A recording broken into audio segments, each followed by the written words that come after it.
کیا آپ نے کبھی سوچا ہے کہ سال کی سب سے زیادہ برکتوں والی رات کون سی ہے؟ وہ رات جس کی عبادت ہزاروں مہینوں کی عبادت سے بھی افضل ہے۔ جی ہاں، میں لیلۃ القدر کی ہی بات کر رہا ہوں۔ تو اگر میں آپ کو بتاؤں کہ اس رات میں معافی، برکت اور زندگی کو بدلنے والا معجزہ چھپا ہوا ہے، تو آپ کیا کہو گے؟ تو کیا آپ اس رات کو پوری طرح سے استعمال کرنا، یوٹیلائز کرنا چاہو گے؟ لیکن کیا آپ کو پتا ہے کہ آخر یہ رات ہے کب اور کون سے عمل آپ کو اس رات اللہ کے قریب لے جا سکتے ہیں؟ فکر مت کیجیے، ہم آپ کو سب بتانے والے ہیں۔ ویڈیو کو اینڈ تک دیکھیے، کیونکہ ہم آپ کو آخر میں ایک ایسی طاقتور دعا بھی بتانے والے ہیں جو آپ کی تقدیر بدل سکتی ہے۔ تو تیار ہو جائیے لیلۃ القدر کے راز جاننے کے لیے۔ چلیے شروع کرتے ہیں۔ دیکھو بھائی، لیلۃ القدر کا ذکر قرآن میں سورہ القدر میں آیا ہے، انا انزلناہ فی لیلۃ القدر۔ اللہ تعالیٰ فرماتے ہیں بے شک ہم نے اس کو یعنی قرآن کو قدر کی رات میں نازل کیا ہے، یعنی قرآن بھی لیلۃ القدر میں ہی نازل ہوا ہے۔ وما ادراک ما لیلۃ القدر، اور آپ کو کیا معلوم کہ قدر کی رات کیا ہے؟ لیلۃ القدر خیر من الف شہر، قدر کی رات ہزاروں مہینوں سے بہتر ہے، اللہ قرآن میں فرما رہا ہے۔ اب اس رات کی فضیلت اتنی ہے کہ اس میں کی گئی چھوٹی سی عبادت بھی ہزاروں مہینوں کی عبادت سے زیادہ بہتر ہے۔ سوچئے ذرا کہ ایک رات میں اتنا ثواب اور برکت کا موقع، کیا آپ اسے چھوڑ دو گے؟ کیا آپ اسے یوں ہی جانے دو گے؟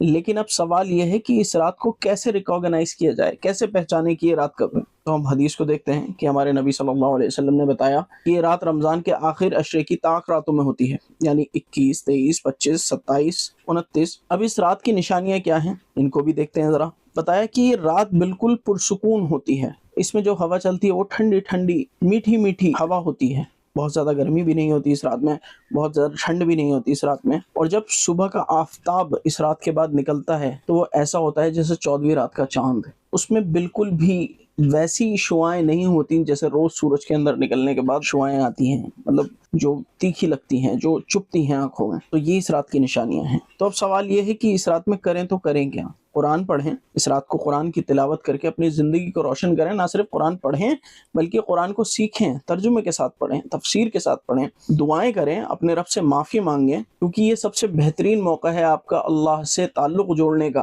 آپ کا اللہ سے معافی طلب کرنے کا۔ اللہ اس رات میں بھر کر لوگوں کو معاف کرتے ہیں، اللہ تعالیٰ بہت مہربان ہوتے ہیں۔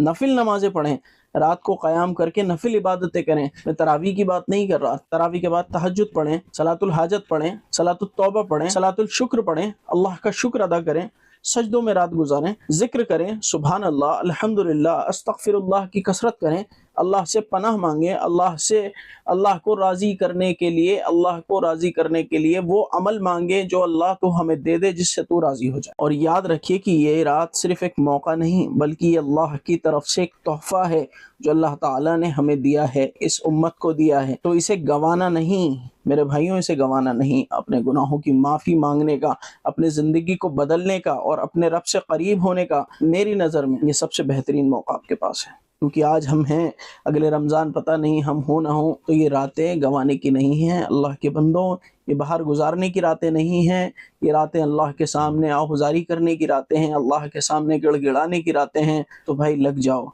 اب آپ کو وہ دعا بتاتا ہوں جس کے بارے میں نے شروع میں ذکر کیا تھا۔ یہ دعا اللہ کے رسول صلی اللہ علیہ وسلم نے امی عائشہ کو سکھائی تھی۔ اللہم انک عفو تحب العفو فاعف عنی، یا اللہ بے شک تو معاف کرنے والا ہے اور تو معاف کرنا پسند کرتا ہے تو مجھے بھی معاف کر دے۔ اب اس دعا کو دل سے پڑھیں، رات کے اندر کثرت سے، باہر جا رہے ہوں تب بھی اس کو پڑھ سکتے ہیں، گھر میں بیٹھے ہوں تب بھی اس کو پڑھ سکتے ہیں، عبادت کے بعد بھی پڑھ سکتے ہیں، خالی وقت میں اس دعا کا خوب کثرت سے راتوں میں ذکر کریں، اس دعا کو دل سے پڑھیں اور اپنے رب سے اپنے گناہوں کی معافی مانگنے کا عظیم موقع حاصل کریں۔ تو میرے بھائیوں، میری بہنوں، لیلۃ القدر کا یہ پاک موقع ہاتھ سے مت جانے دینا۔ اس رات کو اپنے لیے، اپنے اہل و عیال کے لیے، اپنے پڑوسیوں کے لیے، اپنے رشتہ داروں کے لیے، یہاں تک کہ پوری امت کے لیے اس رات میں دعا کیجئے، اللہ سے پناہ مانگیے۔ اللہ تعالی ہم سب کو اس رات کی برکت سے نوازے اور ہماری تمام دعاؤں کو قبول فرمائے، اور ہو سکے تو اس ناچیز کو بھی اپنی دعاؤں میں یاد رکھیے۔ السلام علیکم۔